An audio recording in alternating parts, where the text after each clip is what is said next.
Let's see where we're at with this D-45 that I'm doing the very slow casual neck reset on.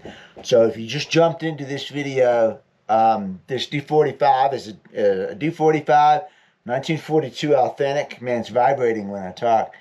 And the neck is currently on there with no glue whatsoever. I'm doing a very precise neck reset on this guitar. The top moves, the neck moves, everything moves on this. It's very, very lightly built. And I had a disaster when I was taking the neck off. I don't want to do that again, ever. So when I put this neck on, I want it to be 100% absolutely correct. So I have it strung up right now with medium gauge strings, tuned down a step, and I'm getting ready to take care of that problem. I've got some light gauge strings over there that I'm going to put on in a second, and we're going to tune it up to pitch at that point. But like I said, the neck is on with no glue. The shims are on there very tight. You can play the guitar. What I've been doing is monitoring the action over time to see what's going on. And right now, it is on, today is February 26th. So it's been strung up for about 2 weeks, I think. My friend Robert came to see me, and we spent about 3 or 4 days working on guitars and didn't look at this thing then. So I believe it's been about 2 weeks that it's been strung up.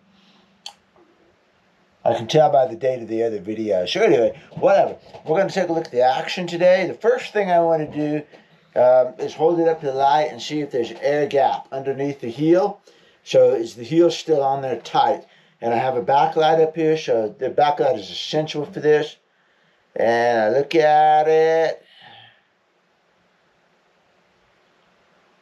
I can't see any light under there. So I do believe this neck is on there pretty snug. Second thing I want to look at is how's the neck relief doing, because this neck has an ebony truss rod, and over time this can bow, they can do all kinds of things. So let's first check the relief. I'm going to use the D string, and this is just a quick check. Use the D string, hold it down at the 12th fret, hold it down at the 1st fret, and I'm going to look at it here, and man, it's great. It's almost flat. It's got just a hair of relief, which is what I want, because over 10, 15 years the relief's going to come up. And but we're going to send it home perfect. So I'm going to fire up some feeler gauges, and I would like to see this at 90 thousandths of an inch on the low E. And I've been very careful not to bump this guitar. And it's higher than 90. So let's throw a 12 thousandths into the mix. And we just get it. So that's about 105. I wrote that down, 105. Let's take a look at the high E, see what it's doing. Here's a 90 again. And as I slide it across, I'm just going to look at everybody. So that's higher than 90, higher, higher, higher. That's all good. I got about 92 thousandths on the high E. I can just see a little bit of light underneath it. That's good. I'm going to put 92 instead of 90 here. I would like for that high E to, when I get done with this, immediately after being done with it, I'd like the low E to be about 90 thousandths of an inch, which is just a shade under 3/32, and I would like for the high E to be about 75, 76 thousandths of an inch. I know that the top is going to continue to rise over time, so I'm going to set that action pretty low, knowing that in a year, 2 years, 3 years, the action is going to come up, and then it should be good. It's going to be low. It's going to be buttery at first. And that's the way it's going to be. I'm not going to put the action that I really want right away, because I know the top is going to continue to rise. Remember, this guitar has not been strung up for a year and a half while I was waiting on the neck repair. Go watch the other video. So I know this thing is going to settle in quite a bit over those 6 months, you know. So I'm going to start with a pretty low action. It's going to play that butter. It's going to play awesome at that 90 thousandths of an inch. All right, so anyways, from 105 to 90, that's 15 thousandths of an inch. And from 92 to 76, let's just call it 90 and 75, that's 15 thousandths of an inch. So that's good. That means my saddle is nice and consistent. So I'm going to be dropping in evenly rather than, you know, dropping one side more than the other, which would require a saddle adjustment. So I'm happy with all that. I just need to drop it 15 thousandths of an inch at the action. So 15 thousandths of an inch at the 12th fret is going to equal 30 thousandths of an inch at the saddle. It's a 1-to-3 ratio between there. So 30 divided by 3 is 10 thousandths of an inch. So I need to drop the heel 10 thousandths of an inch. Now I can't measure that accurately, but what I can do is, having done 600 neck resets, I have a pretty good feel for how much we're going to be dropping. And again, as soon as I take these strings off, I will measure the height of the low E string, and I will use that change in that action to guide me in here. But I'm going to go ahead and take the strings off. I'm going to sand a little bit more off the heel, and we're going to string it back up again with light gauge strings. We're going to see what action we have at that point, and then I'm going to let it sit for another 2 weeks. I'm not going to set this neck in glue until it's stopped moving. Then I'm gonna glue it in. So I knew I was going to have to. In the last video, I did a little bit of sanding on the neck, and I knew I was probably going to have to take maybe at least one more, maybe 2, maybe 3, to get it really exactly where I want it. Like I said, I'm not gonna glue it till it stopped moving, and I also don't want to overshoot the mark and overset the neck. So I have all the time in the world to do this, and I'm not in any rush whatsoever to do this. So I'm going to shut the camera off. I'm going to take a little bit more off of the heel. I'm going to come back, check it again. I'm going to string it up, and we're going to take another look at it when it's freshly strung up. I got my strings off here, and we're going to look and see how tight the neck is at this point. When I hold it up, I want to pop that neck off. I don't want it to be real loose. The first time I'm going to jiggle it here. There's no strings on here. The neck's on there pretty tight. It's not wanting to fall off. Put my thumb on the back of the neck right here, like this, and let's see how tight it is. It should pop. Yeah. Oh, that's good, you know. That just means I did a good job on fitting the shims. So I can feel pretty confident that gluing it in is not going to change it much, if at all. And as I've repeated 100 times, your neck set should not be dependent upon glue. It should be a fit. It should be a nice fit. So I'm going to take a couple swipes of sandpaper right here. I'm not having tape on here because I'm going to be very careful, very gentle. Not going to scratch it. The finish is tougher than that. It's, you know, when you're doing a bunch of swipes and you put the tape down. I'm doing a fine fitting right now, and I don't want to use tape. So here's the process if you haven't seen it. You just kind of pull the neck up, and you put the sandpaper under there, and you pull it carefully.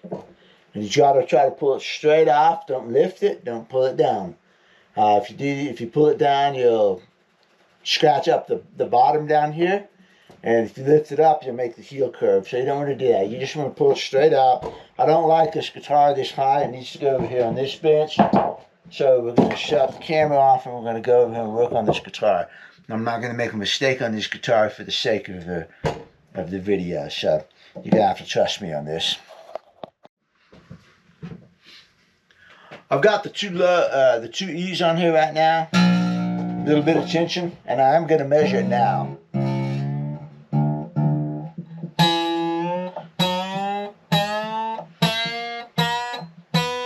Like I always do, check the alignment of the E's going down there.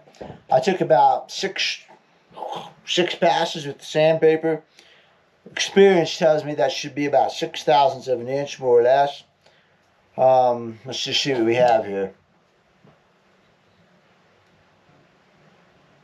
That's less than 76. That's good. You know, usually these turn out to be about 68 thousandths of an inch when they are going to be right. 65, 68, somewhere around in there. It's going to be good. That's 68 thousandths of an inch right there. I'm going to take 3 more swipes of sandpaper. I'd like to see it, because I'm going for a low action. I'm going for 90 thousandths here.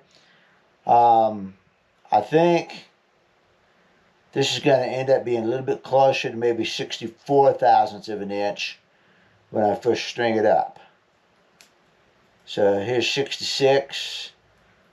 I thought I had a 4 in there. I don't. So I'm going to take 3 more swipes of sandpaper. And you can watch that part. Slide that in there.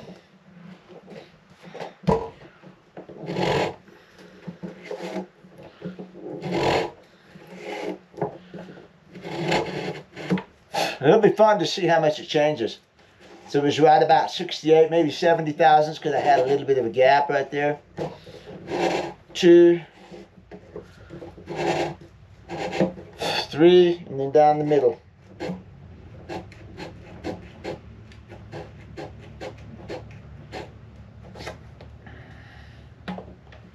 Fresh bite.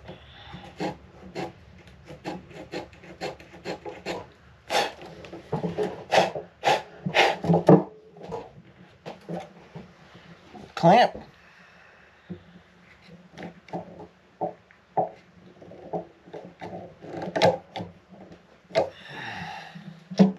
Clamp, just make sure the neck is on firm and doesn't slip or anything dumb while I'm doing this.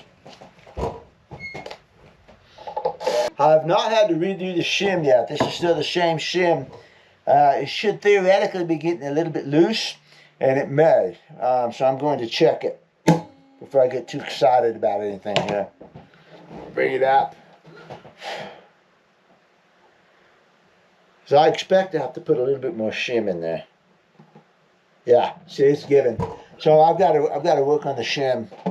When I pulled that neck forward, and that came up. So I've got to put a little bit of, I'll use probably paper shim, just very temporarily. But let's see how much it dropped. And I had to pull it. Right now it's sitting on there pretty firm. So it was let's see what we got with 60.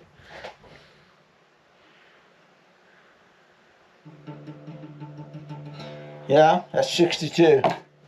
So I like that. So 3 swipes of sandpaper dropped it about 8 thousandths of an inch. So that's good. This may end up being where it is, but I've got to take that neck off and put a little bit more shim on it. That's what, yeah, see how loose that was compared to when I first started and I had to actually pop it. So it's loose now. So that's to be expected. Okay, so I'm gonna see how much gap I have here. I'm gonna hold it up to the light and pull it forward, and you know there's a little gap, and it's not going in. It's not going in tight at all. I already have one paper shim over here, so probably I'm going to put it over there. I don't want to mess up this wooden one because this wooden one's pretty good. What's going to happen then when I get done is I'm going to shave this one off, and I will, these 2, and then I will replace them with wooden shims.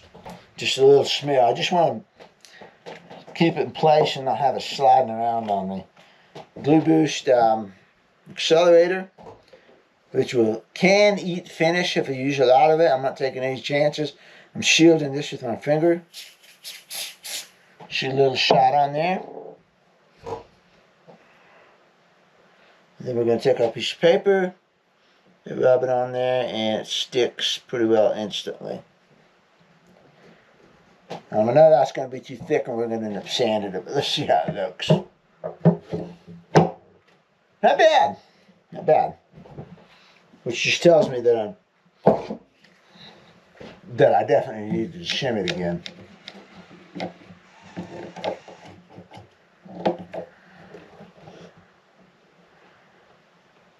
Just a little high, but I bet it's pretty tight too.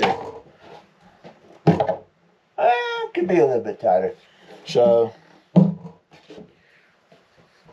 going to sand it right up here because I think it's probably a little bit high right there, and the end will need to be. I'm not going to touch the end. I'm just going to sand that junction right there. That's usually where they need to be sanded first. The way that neck popped off, it wasn't sitting in there just super tight, you know. That is typical. You get that kind of feel when the neck is binding up on the dovetail right here rather than down on the end. So I've shaved it down just a little bit right there. And my guess is it's probably going to fit pretty snug now. Let's see.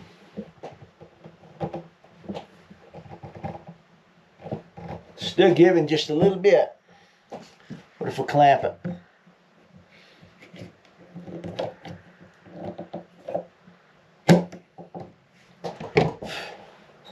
I've got some light outside that I'm using.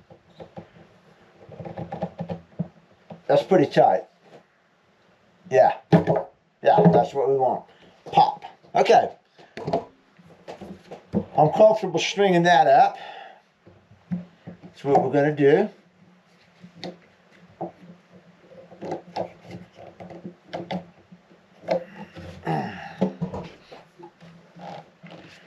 I like the way it fits. I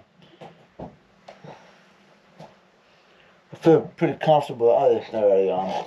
I feel pretty comfortable about the way it's going on. And when we get to the glue part of it, again, I feel pretty confident that it's going to be right. Nothing's funny here.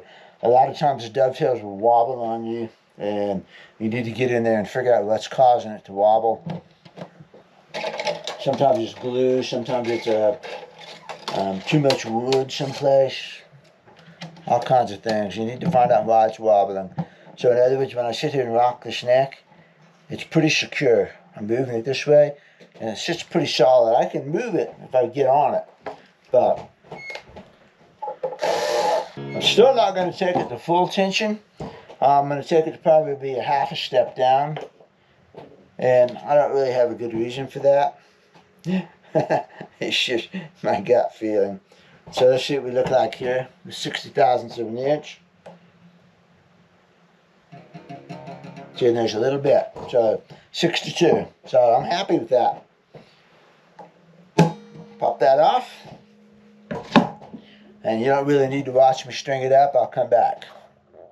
First step to do, now I have some tension. Hold it up to the light. See what it looks like. Make sure I don't have a gap coming in of the heel here. It should be on there pretty tight. Looks great.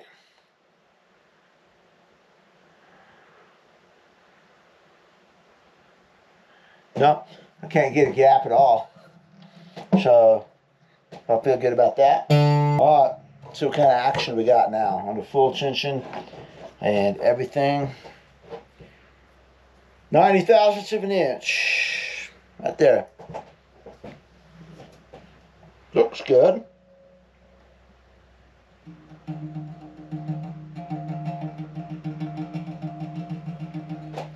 Pretty perfect. You know, you call it 91, 92 thousandths, just the slightest tap right there. And I had to make sure, of course, you know, you got to make sure you press the feeler gauges down tight. 90 thousandths of an inch. Let's take a 76. Let's run it around to the other side, see what that looks like.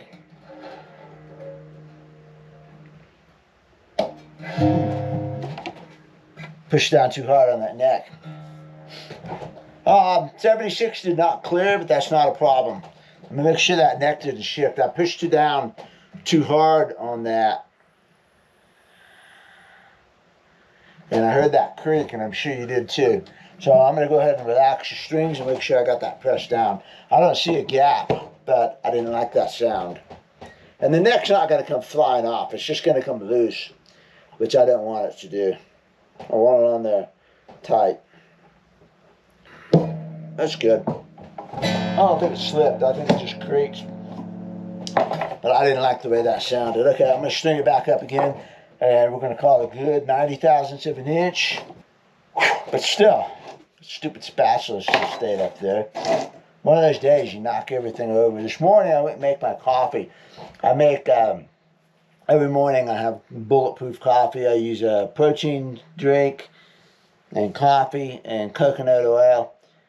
A little bit of cashew milk, and then hit the blender and froth it all up. And I make this thermos full of the stuff, and that's my breakfast. And this morning, I'm making it and I'm pouring it out of the blender into the thermos, and it had a wave, and you know, your blenders will do this, and it's just a wave, and all of it spilled all over the countertop, and it's just, and I had to go make another one. So it's kind of one of those days. So I'm going to get this done, and then I'm going to quit, you know. All right, I'm going to string it up, and we'll be back. And I think the next time we look at this, I'm hoping this is going to be it. I'm hoping this is going to be the glue down. But I'm liking my progress here, and I'll string it up, and then I'll come back and I'll play it for you once.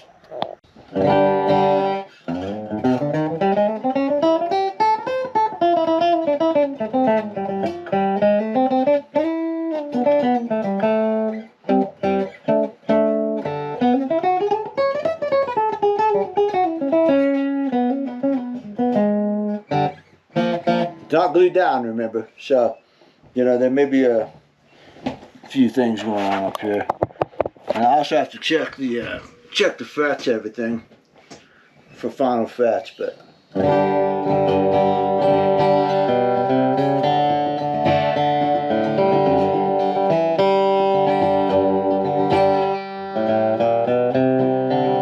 it goes.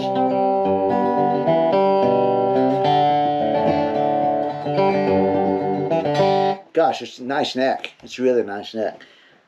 It's going to be very comfortable to play.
It's going to sound good when it gets done. Great low end. Trebles are really good. Yeah, it's going to be a really good sounding guitar. Get that glued in there. And you're losing all kinds of sound by not having this glued down, not having it tight. But you can hear the potential. I can. Plays great with light gauge strings too. I'd be hard pressed to say they weren't lights. I mean, I'd be hard pressed to say they were lights.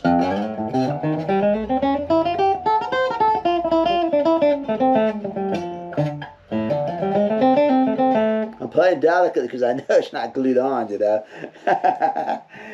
Okay, we'll see it again in a week or so.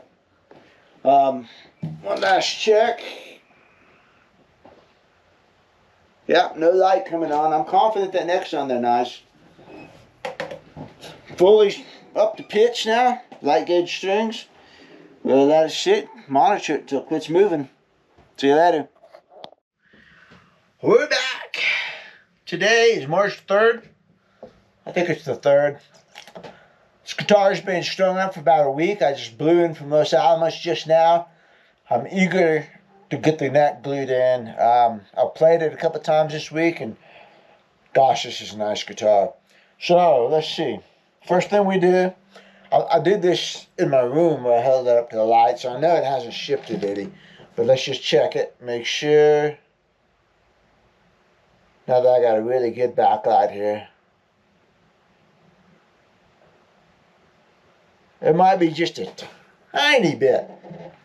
Tiny bit of air gap. I can barely see it, but it doesn't look like it's on quite solid as it will be when I glue it, which is okay. I've got paper shims in there. I'm expecting it to shift a little bit. Light gauge strings, full tension. Let's see what the action is.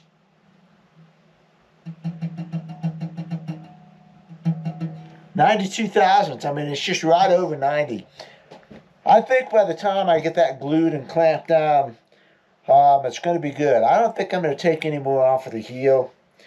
Let's see what the high E is. I've got enough saddle there that I can adjust it a little bit if I need to. High E is more about 80 thousandths. So let me get a better measurement on it. 76 and 8. There's 84. 84 thousandths of an inch. So the high E is just a smidgen high. And let's go ahead and get a good accurate measurement on that low E. Let me bring the 90. Let me see if 96 will fit.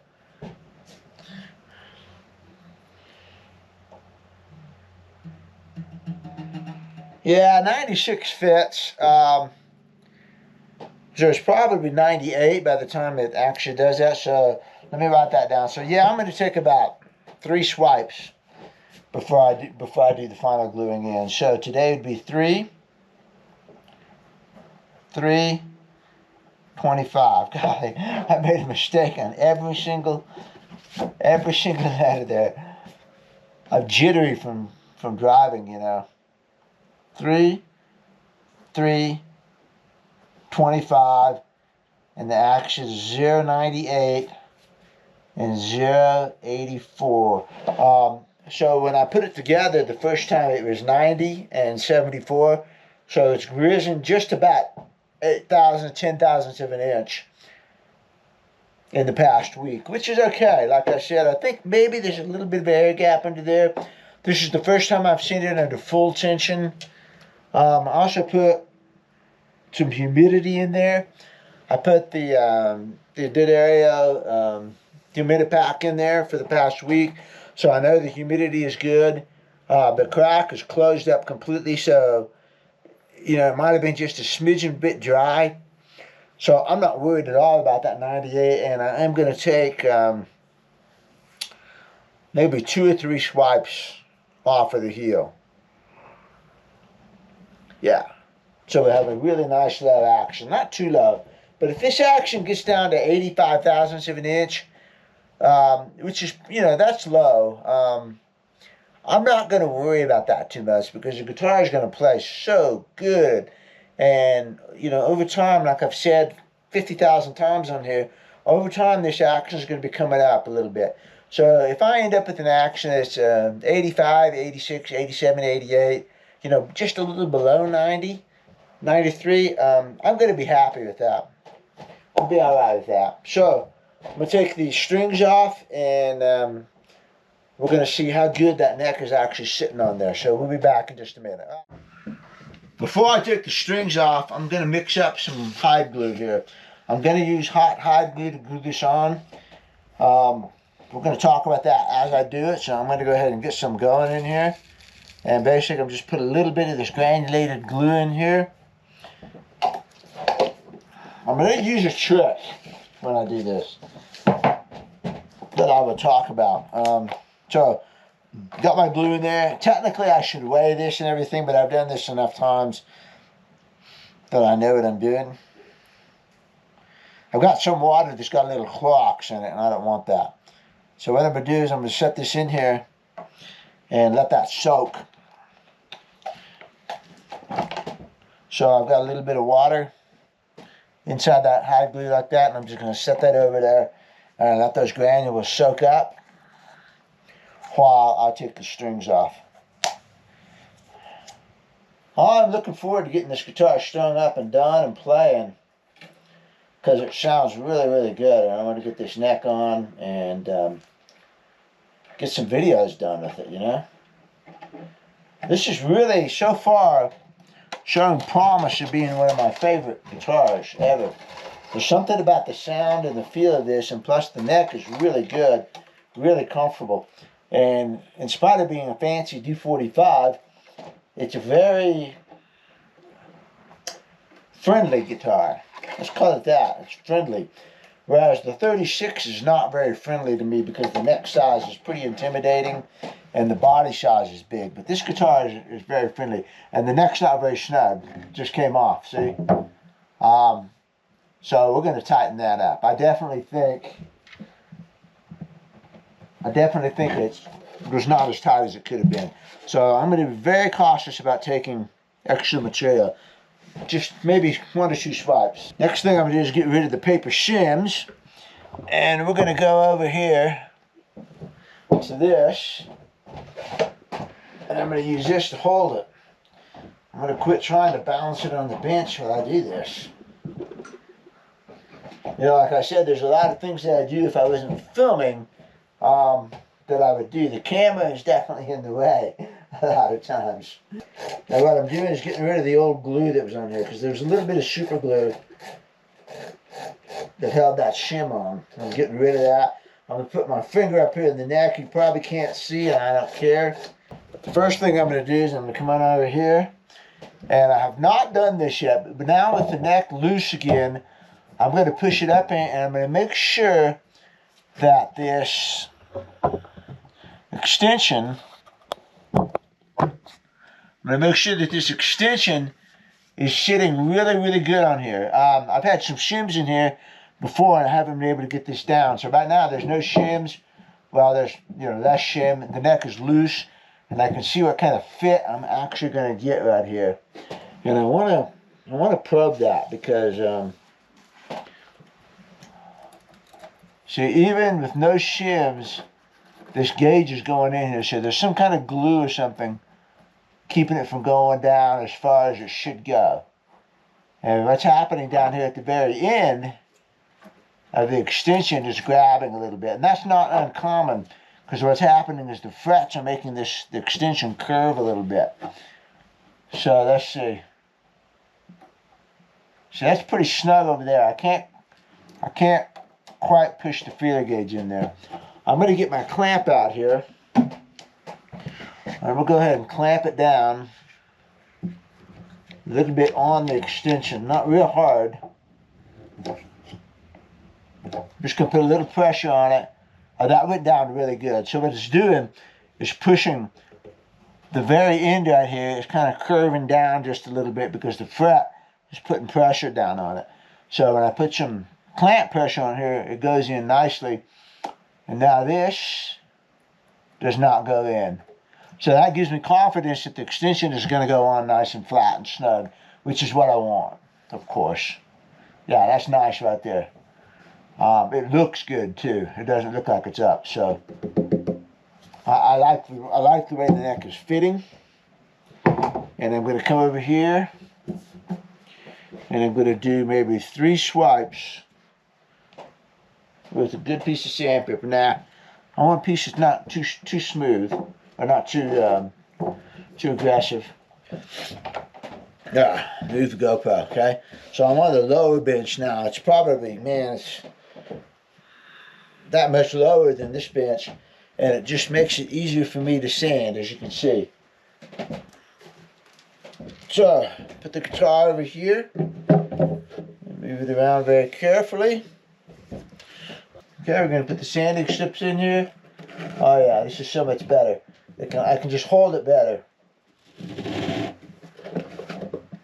And I'm going to do the actual final fitting now. So what that means is I'm going to use this very short strokes.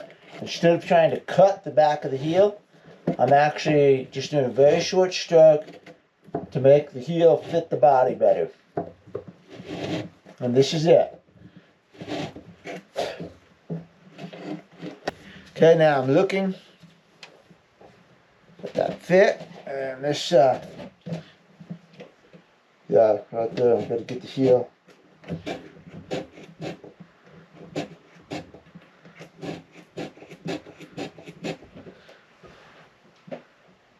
I'm going to hold this down with my hand. I'm going to really check that, because this is it. I'm going to glue it like that. Nice and tight. Make sure there's no air gap here. Looks good. Here's our hide glue, and it's in this double boiler right here. It's going to heat up. What I'm going to do is I'm not going to glue it straight on. Instead, I'm going to heat these up. Hot hide glue has got to be applied to hot wood. So if it's cold in the shop right now, it's 68 degrees. So that's okay, but it's cool. It's a little bit cool. You ought to be 85 or 90 degrees in here. So I'm going to do a trick. And that is I'm going to size the wood first. So I'm going to take these pieces of wood right here, and I'm going to heat them up with a hairdryer down here. I'm going to put the hide glue on there, and then I'm going to heat them with the hairdryer again, and I'm going to make the glue soak into the wood. And then I'm going to let it sit for a minute. And then what I'm going to do is get hot water and probably a little bit of fish glue. And the reason I'm going to go to the fish glue is because it's got a longer setting time. Fish glue is going to bond to hot hide glue because they're both animal protein glues. And that gives me a little bit more working time. Fish glue is also, it works in the cold like this. It's called, it's a cold protein glue. But by sizing these pieces first, the hot hide glue is going to soak into them. And I'm not going to have to worry about gluing them together, by the way. But the hot hide glue will soak into the wood, and then when I apply it with a little bit of fish glue, thinned out with water, and, it's going to be warm water, a little bit of warm fish glue, and I'll be able to stick them together like that, and it'll all bond to each other and have a really, really good bond here. That's one way to do it. If I was to just use the hot hide glue and put it on and stick it together, the trouble is then I don't know that it's soaked into the wood and sized the wood. So even if you're going to use hot hide glue and put it on with the brush and stick the pieces together, it's a really good idea to size the pieces first. Soak the glue into the wood so that when you add the fresh glue, it'll really stick. It's a good practice to do. And you don't have to do it. A lot of times you can just glue pieces together and everything's fine, but it's better to do it this way. Now here's a piece of, when Robert was here a couple of weeks ago, I was showing him hot hide glue. And these are two pieces of wood where I actually sized them. I left them sitting there. They were dry. Took a little bit of hot water, spread it over it, clamped them together, and it reactivated the hide glue. And these things are stuck. I mean, I can't get them apart. The wood's going to break before I get these two pieces apart. So that's an illustration of how effective this technique can be, to size the two pieces and then reactivate it and stick them together again. It's better than just putting it on the wood first. Takes a lot more time. You got to let it sit in. You got to basically glue things twice. But it's the better way to do it. I got a little hot. Hope I didn't lose my glue. I still got some in there. My cup flipped over. So, well, this is okay. That's enough. That's enough to do it. The rest of it boiled out into the pot. So I'm going to get going on this while I can. Bring this over here. Paying too much attention to filming here. Yeah, I do this in there. There's brush, hot water, smear it on, and there's some fish glue. I mean, there's hide glue in there right now, so this is going to work just fine. But I'm going to get this damp, and then also gets my brush hot. Now I'm going to take the glue, smear it on here. Smear, smear, smear, smear. Okay. Get the hairdryer, and I'm going to heat it into there.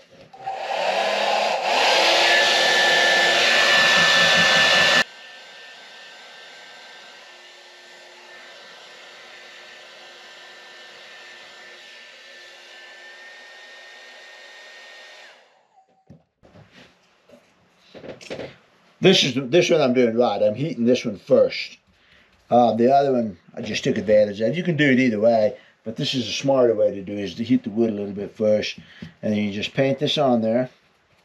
And remember, this water's got quite a bit of glue in it because my tub spilled. And so we're good. You know what I hate about these brushes is the way the hairs come off. Okay? And then you can take a little bit of that hot water, reach in here and get your glue, which is already gelled.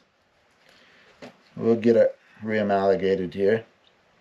And this is the advantage here, is I don't have to worry about the glue gelling too much because I'm going to heat it up on here and work it back into the wood. And there's already glue on this, you know. Stupid hairs, man. Now, hair's going to mess things up. I mean, that's a shim, you know. Hair's 2,007 inch thick. And my shims are pretty tight tolerance here. So here's the glue. And this is what it's going to look like after it dries. There's the glue, and this is what it's going to look like after it's dried.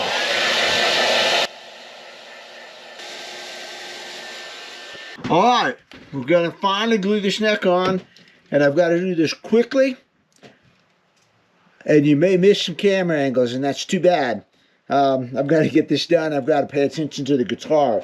But what I'm doing is getting all my stuff out here, getting it ready to go. The water is heating up over there. I have the glue is dry on the guitars, and what I'm going to do is I will get some of that hot water and smear it on here, and it will reactivate it. Then, like I said, I'm going to use just a little bit of fish glue, stick it together. And fish glue works better when it's cold, so it's going to give me a little bit of a forgiveness here that hot hide glue doesn't give me. So, I've got my clamps, I've got that, I've got those two clamps. I need to get these open. We're ready to go.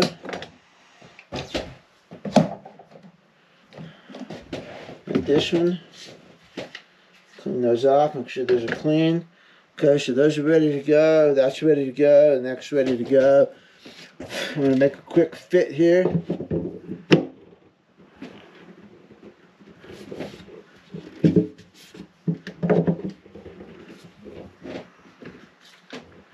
Make sure I didn't add too much glue in there.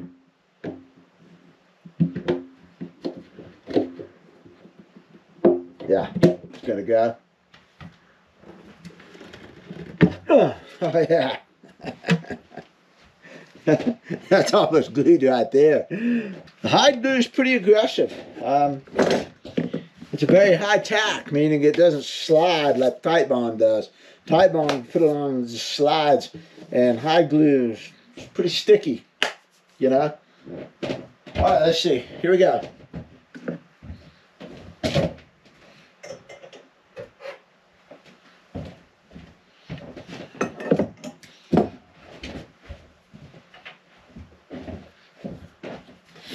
Okay, I'm going to heat everything up again.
This is the problem with the hot hide glue, is switching back and forth from piece to piece.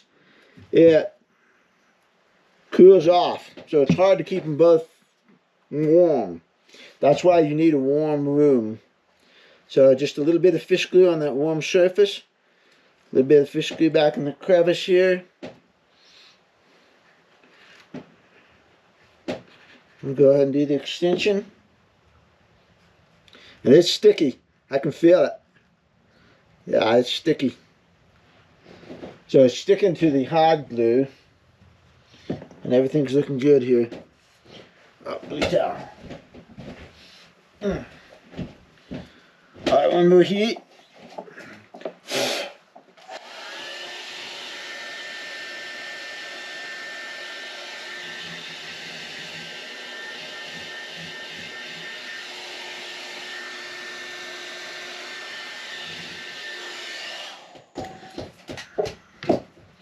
Here we go. With true hot hide glue, you have 15 seconds to do this. The whole thing. Okay? Ah, that but nice. The glue makes a little bit of a friction, so it helps it go into the dovetail there. I'm going to clean this up real quick while I can. Yeah, you got to work fast. And that's why you need the room warm, so that the pieces will stay warm when you're working on the other piece. And it would help to have a helper too, you know.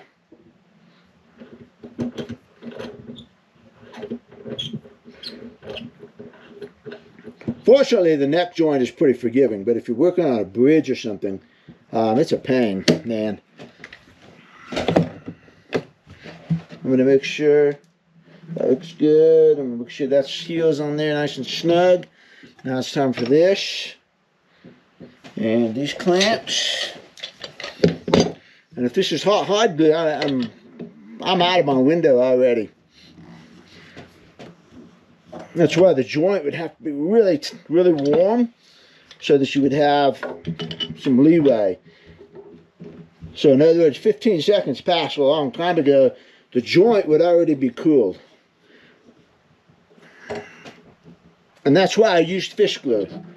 It's got a much, much longer drying time.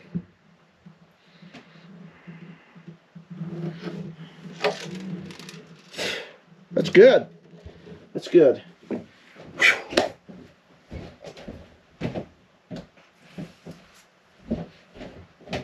Took my feeler gauge.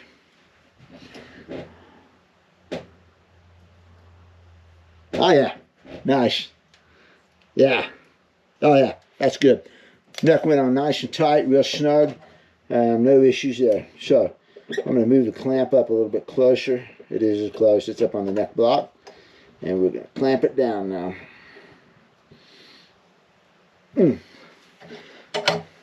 These are as tight as they can be, which is good. There it is. Man. All that. All those weeks and everything down to that frantic thing, you know. But I feel pretty good about that. First of all, I know it's a nice tight joint, which is what I wanted to do. I feel good about the gluing process, and you know, it's already a tight joint. It's been glued. It's been stuck together with no glue for weeks while it was strung up. So the glue is going to do nothing but help it, you see. So I have confidence in my ability to fit the joints without even any glue at all. So the glue is not holding anything on here. It's just keeping the neck from popping up this way. And when you clamp it in pretty tight like that, it's not going to pop out, you know. It doesn't take much glue at all. The reason for using the hot hide glue is because when I sized it, the glue went into the wood, and then the new glue is going to grab onto that, and hot hide glue, when it dries, actually pulls pieces of wood together, so it makes a super, super tight joint if you get it right. And your best success for getting it right is to size the wood, heat it up, and get everything prepped. You just can't glue it, you know. It doesn't work that way.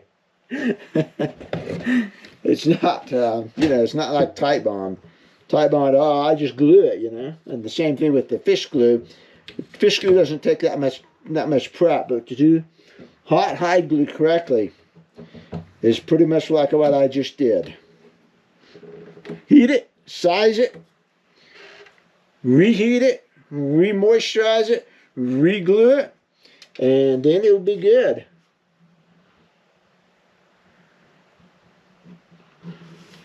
My gosh, this is a lot of work. Now, if this all gets dried and everything, and I string it up and it's like, it's just not right, then when I come to take this, if I have to take this neck off again, I am not going to use heat on anything on here. What I would do is heat a spatula in warm water, and I will work it under the edge of the fingerboard, and I would just keep using hot water, and if it takes me 3 days to get this extension loose, then that's what it's going to take. And also, I would steam the joint and let the steam take care of something, but I would not come in with heat ever again on this thing. It's possible, I suppose. I need to check with probably John Arnold about this, but a fairly safe approach might be to go ahead and pull all the frets on the extension.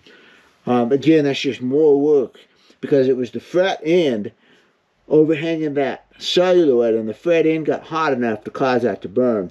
So if you pulled all of the frets, then you would eliminate the fret end, and perhaps using a heat pad at that point, a narrow heat pad to sit down into the middle of the fingerboard and not even get close to the binding, maybe that would be the way to go. If I ever apply heat to this thing again, I am going to ask John, I'm going to ask Jim Baggett, I'm going to ask Gary at 3B Guitars, you know. I'm going to ask every vintage guy that's ever worked on celluloid binding on a D-45 ever what they think they would do. And probably some of them are going to say, oh, we just heat it as normal and nothing ever happens, you know. And that could very well be. But I guarantee I'm going to proceed so cautiously. But I don't think I'm going to have to take it apart. I'm pretty confident I got a really good neck reset on this. And by the way, I was looking over, actually the owner of this guitar posted with the original video I did on this, and I had mentioned the action on it, which I'd forgotten about because I'm old and I forget things. And the action when I started was 0.135.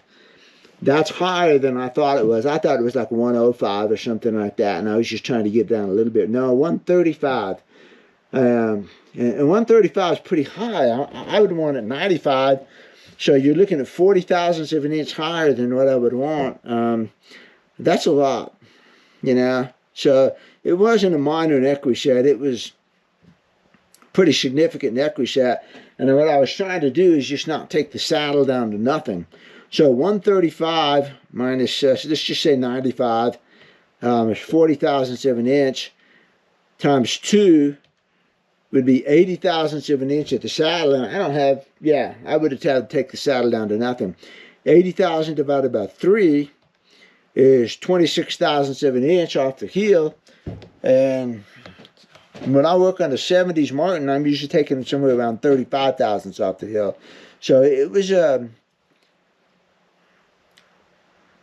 low medium neck reset. I consider 35 thousandths off the heel to be a medium neck reset. Anything greater than that, I've taken as much as 60 thousandths, 65 thousandths. That's pretty rare. That's an extreme neck reset. That's a high.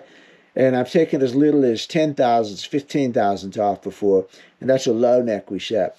26 puts it into a medium low. So, you know, the action wasn't all that great. The neck angle was not all that great straight from the factory. 135 is a pretty high action. And I played it on video, but it was not comfortable at all. So I was wrong in thinking that it needed a little bit of a neck reset. It was a pretty medium neck reset. All right, there it is. Golly. Yeah, I mean, God, it's almost 2 years to get to this point. It's been a solid year and a half. And then I had the guitar for a little bit, and so, I mean, it's just exhausting. It really is. It'll be better when I get it strung up and I can go, okay, there it is, you know. Now, probably what I'm going to do, I'm not going to wait for this to fully cure because I have confidence in my neck joint being tight. I'm going to give it about 30 minutes and I'm going to string it up real quick and see what it looks like, because it'll be a whole lot easier to take it off before that glue fully sets than it will be after it fully cures. And I've done that before. You can actually probably just string it up at that point, you know.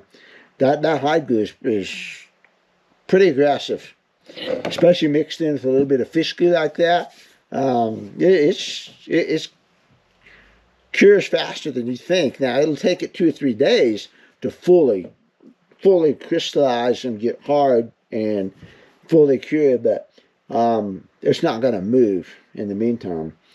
But I think I'll probably let it sit about 30 minutes, and then I'm going to string it up and just take a quick look at it, take the strings off, put the clamps back on.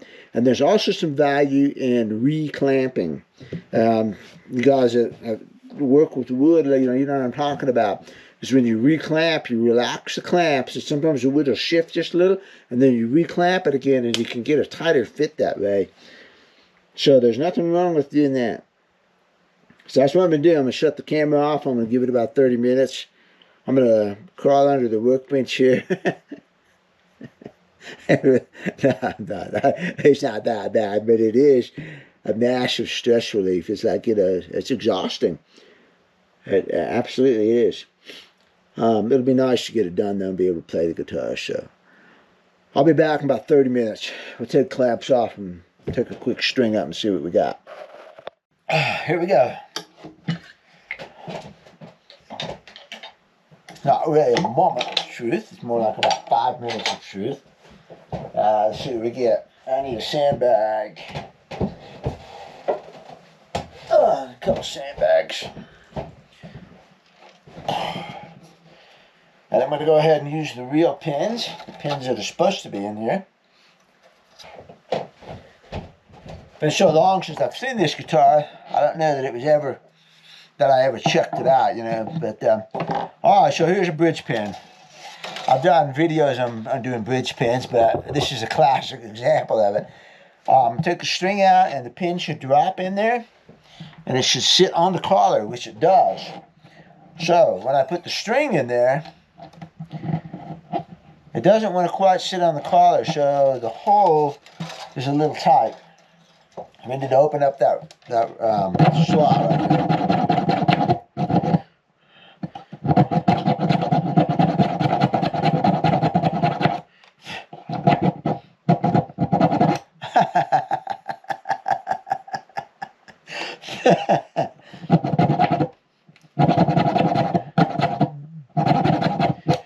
I mean, taking a saw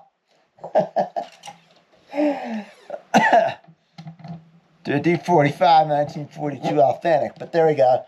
Now it sits down in there with just a little bit of pressure. You know, you don't want to put too much pressure on it. The little E tuner is working on his eyes. Oh well, let's see what we got on as far as action goes. I'm going to go with, let's go with a 90. And it's going to be a little lower than 90, which good, you know. 76, a little higher, so it's probably about 80 right now. And that's fine. That's fine. Like I said, I don't mind if it's low, and so the action right now is 80 thousandths of an inch, but it's been out of the case all day. You know, that's fine. And I do not mind. I want to avoid putting a new saddle in there, but if I have to put a new saddle, it's going to be taller, and that'll be all right. So I am not upset with 80 thousandths of an inch at all right now. It's going to come up. I guarantee it will. I gotta check these frets before I'm super happy. It looks like there might be a tall fret right there. I think John might have put the frets in, but you can't really level them until they're back on the fingerboard. So I'm not saying anything here. I'm just saying I need to double check the frets because I'm sure he had to take them out to do the binding repair. And you can't level frets until they're back in the guitar. So, you know, a couple of these I might just press down a little bit. But when I'm doing the relief, I see that one fret's touching the string and the rest of them aren't. So, well, oh, how's it look anyways? It looks good. That looks really good. Yeah. Heels on nice. Yeah, looks great. You know.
Get the top moving.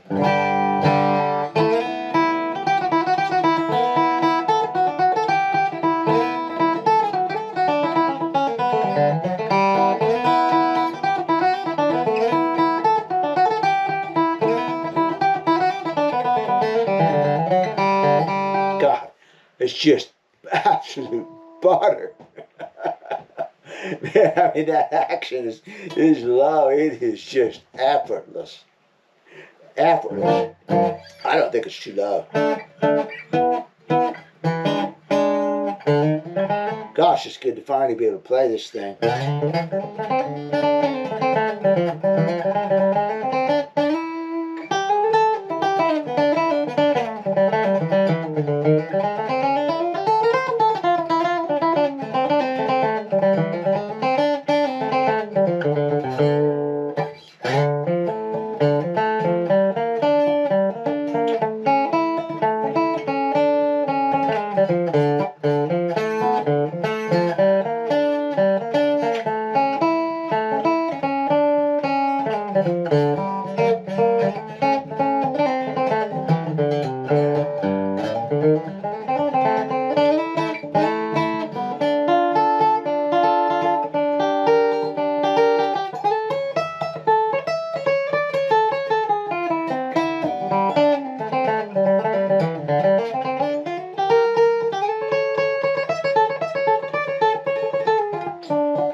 you, I mean, man, this thing, it barks. Whew. The bass is there, the treble's there. This is spectacular guitar, really. Whew.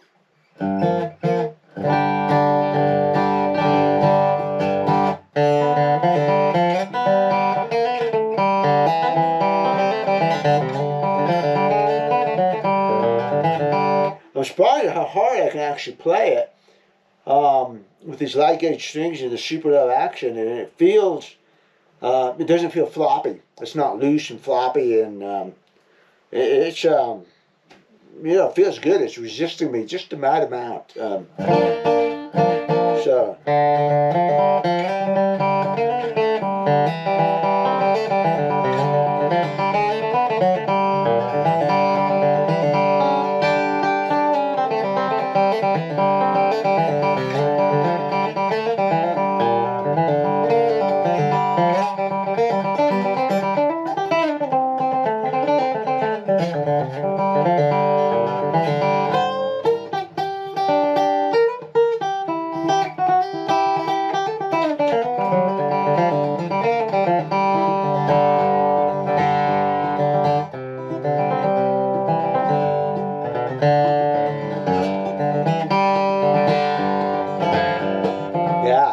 Yeah, he's got that percussion to do that. I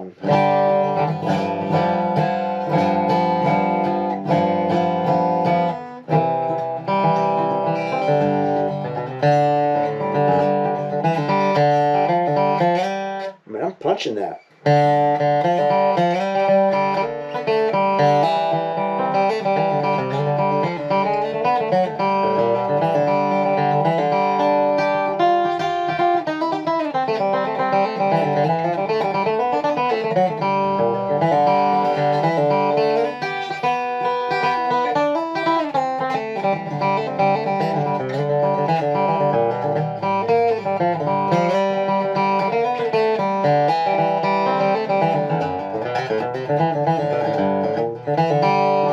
Wow. All right. See ya.